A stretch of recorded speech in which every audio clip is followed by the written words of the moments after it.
Hey, it's Arrow inside the LAProductions.US studio. We are unplugged and totally uncut with Steve Hackett from Genesis. You've got to be excited about this project, Selling England by the Pound. I mean, this right here, and to perform it in its entirety is such a special thing for you and your fans to hold on to.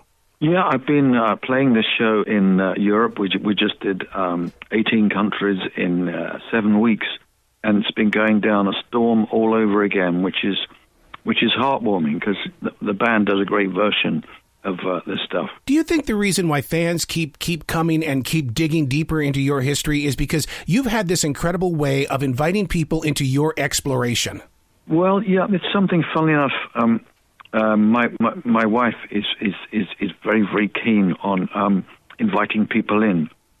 You know, the way we work the social media stuff together, and there's a sense of everyone either being in the same family or in the same band. You know, once you've lived this stuff, so it's always a thrill to get back out in front of people again, old friends, and some I haven't made yet. But it is a privilege. I love doing it. I was going to ask you about that when you have lived this, because when you do play Selling England by the Pound through its entirety, do you sit there and put it together song by song like it was on the album, or do you get to sit there and mix it the way you feel that it should come out? Well, in the main, I think that we do authentic versions of these tunes, so they are completely recognizable, and we go into the close detail of it. But what we may do, for instance, at the end of a little track like After the Ordeal, I do a longer solo, so it doesn't just fade out when it hits those final chords. I do something that celebrates that, and it goes on a little bit longer than the original version. But to say, I want it to be authentic, and that's the main thing. So I think that audiences that are coming to this, they may be looking for something. If I said it was a souped-up version of the original, for instance, a song like More Fool Me, which is just one guitar and voice, we have three things chiming away, doing the stuff on that, and we join it with some strings to fill it out a little more, so that it hasn't got quite so much of a sort of demo feel to it, but just takes it a little bit further and gives it the respect that it deserves. See, it's those strings that are going to help change where we're going with music and sales, because when you've got 27 shows here in the United States and Canada, people are going to go diving for those album versions of these albums. Well, you see, that's the thing. I think last year we did a tour of the United States, United Kingdom with orchestra, and but this time, I'm doing stuff from 3 albums. I'd be doing the entire Selling England by the Pound, most of Spectral Mornings, and stuff from At the Edge of Light, the current album. At the moment, it'll be a 6-piece band that plays that. But in the future, there are things planned again for once again these sojourns with orchestra.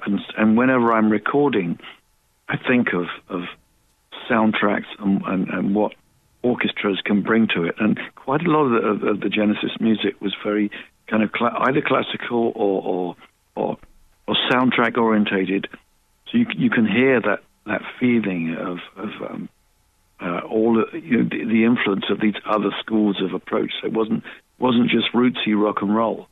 Well, you can definitely hear that in the song Conflict. I love the drama that is in this song, because it really, it more than pulls you in. You become a part of that song in the way that now I'm carrying it forward with me. Well, I'm glad you like that one. Yeah, that, from At the Edge of Light, it has lots of orchestral moments on it. And most of the time we were working with small forces with that, as opposed to when you're touring and you've got the full works. But I've loved that. I think ever since I picked up on the Beatles working with orchestra and ELO working with orchestra, I mean, there was a whole sort of celebration of what large teams could do together, and so that's always been the challenge for me is this sort of collision of different schools of thought coming together, but making something cohesive. Venus and Mars crash into each other, and a third planet is born from that. You talk about the orchestration of the music and everything, but the lyrics are just as powerful. Look at what you did in the song Underground Railroad. Being from the South here, I mean, that really infects everything that we're here for. Well, that's interesting because, I was reading a little bit of the story of Harriet Tubman, and when I was at the Slave Museum in Liverpool, and you see the things that happened, and I was talking to Lorelei and Durga McBroom, who've toured extensively with the Rolling Stones and with Pink Floyd, and two soul sisters with extraordinary voices. And I said, look, I've got an idea of this. I read the book Underground Railroad, written by Colson Whitehead, which had great reviews from Oprah Winfrey and Obama, and I said, how do you feel about doing that? Here's me, a white guy, writing this. And they said, no, I think it's very timely. And so we turned them into virtually a gospel choir from two or three of us, and Amanda Lehman as well on it. So, we had this team, and it tells a story. I think that's it. It's a train song, but it also has a sort of gospel influence and a blues influence and a country influence. The first time I was playing dobro and a bit of harmonica to kick it off. So it really is Americana. So once again, a British guy does his equivalent of what we were doing back in the day with Lamb Lies Down on Broadway. The Brits taking coals to Newcastle, holding up a mirror to America again. But I'm so pleased that track has gone down so well with people. Is there a side of your creative personality that is going to one day create that rock opera so that we can be walking down Broadway and there you are on the inside with that gigantic orchestra? Well, who knows? All things are possible. I've resisted opera as a form so far because I think that, the level of funding that you need. So if anyone's out there, from General Motors onwards, and they want to invest, check out my website, hacketsongs.com. You can get in touch, and I'll do that musical for you. Yeah, sure. Opera. Yeah. How long would you like it? How many bodies? Yeah, I'm up for it. No, I love all these genres. Don't get me wrong. I think it's a great idea. Meanwhile, I'm a guy who's on tour with his band, and have guitar will travel is an important thing to me as well. Every time that I hear your music, I have to sit there. I get in an argument with myself because I go, "This is the blues. No, this is jazz." It's almost like I want to put a label on it, but I can't do that. No, this is Steve. This is who Steve is. This is how he explores. Yeah, I think ever since the 1960s, when I was listening to classical music, I considered it to be a guilty pleasure, and I didn't tell too many people about it. Yes, I'm listening to Hendrix, and that's marvelous. And but at the same time, privately, I'm listening to Andres Segovia playing Bach, and many years later, I got to record some of those pieces myself on the tribute album. But I think I had an idea that these separate kinds of music, I thought, well, wouldn't it be great if it all kind of came together? And indeed, that's what started to happen towards the end of the 60s.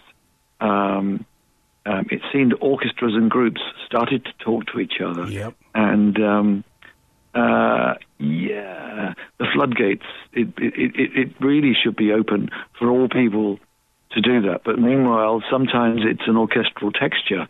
Sometimes just having one violinist or one oboe player, one extraordinary player can transform tracks immensely, let alone a philharmonic or a symphonic orchestra, a chamber orchestra, all of these things, and aspects of world music, the way it can work. Separate ideas and places is what it's all about for me. Well, welcome back to North America. We cannot wait to see you perform live again this year, sir. Thank you so much. I'm looking forward to it myself. Please come back to the show anytime in the future. The door's always going to be open for you, Steve. Thank you. Thanks so much. All right. Thank you. Thank you.